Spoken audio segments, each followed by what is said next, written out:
Every red pill is a recognition that some piece of conventional wisdom is false, but some of the falsehoods that plague the modern West are easier to recognize than others. Equality, for instance, simply does not exist, and it does not take much politically incorrect noticing to realize this.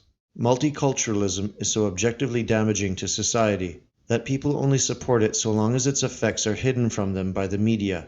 Other lies, however, are more subtly dangerous. Democracy has a long history in the United States and was at one time an inspiration to patriots and statesmen. Over time, the association between democracy and America became so strong that at present calling something democratic is just another way of calling it good. The ideal of democracy served America well when the country was a homogeneous nation, living consciously within the European tradition. But the democratic conviction that citizens should be treated equally under the law weakened as more diversity, and therefore more de facto inequality, was introduced to the country. In practical terms, democracy today means the tyranny of the majority, which in many places devolves into hysterical, irrational mob rule. Politicians still employ rhetoric about our democratic way of life and our democratic institutions, in the hope that nostalgic voters will happily imagine the Norman Rockwell world, the America that no longer exists, rather than angrily demand solutions for the Antifa and Black Lives Matter riders who rule our streets. The funny thing is, when a politician flatters voters by telling them how important they are, he knows that each individual voter has basically no power. Electoral power is divided among all voters, so the more democratic the country becomes, the less power any one citizen can wield. Politicians love democracy because the burden of organizing for political action rests on the citizens who are least likely to have the time or inclination to be effective. It does not matter if you call your representative to complain. He does not have to respond until thousands call. If every citizen has an equal say in politics, then no one has a voice loud enough to be heard. This sort of unfettered democracy has subtle hints of Soviet-style collectivism about it, so conservatives are suspicious enough to occasionally criticize it. Handing out power based on electoral victory is a perverse incentive that encourages politicians to turn their energy away from public service and toward campaigning and electoral tricks. The greatest trick of all is convincing citizens to dilute what little power they have by bringing in more voters. This is basic supply and demand. The more votes in the country, the less each vote is worth.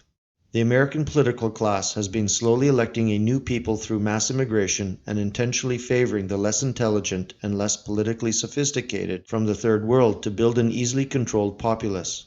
Mass immigration is the direct result of democracy. The American people do not want more immigration, but it continues because migrants solve the problem of democracy for politicians. The left is open about their intention to displace white Americans. But few people realize that the GOP is no better than the left.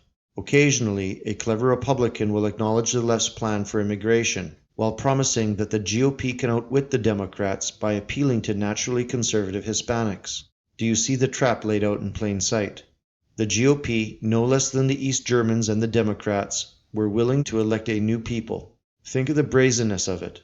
A so-called conservative comes before the people who elected him, then proudly declares that he would rather import truckloads of new constituents rather than conserve the jobs, communities, and the very existence of the citizens who put him into office. The democracy red pill is hard to accept because it reveals how alone the American people really are. The people and institutions we trusted to protect our interests not only betrayed us, they did so by means of the very principle that is supposed to give people power. There is a silver lining, however. Other red pills merely change our perspective, but immediate political steps can alter democracy to reduce the perverse incentives that distract politicians from their constituents. Voting must be made more difficult, so only the most motivated, informed, and proactive citizens will actually show up. Eligible citizens should have to fill out a voter registration form months in advance, present multiple forms of ID at the polling station, and only vote on election day. Early voting, automatic registration, and other conveniences disproportionately favor the least responsible citizens and encourage fraud. New citizens should only receive voting privileges slowly.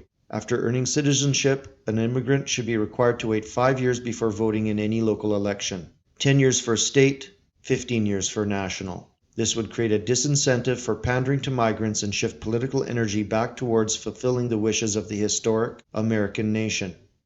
There are many other aspects of domestic policy that work in tandem with democracy against the interests of the American people.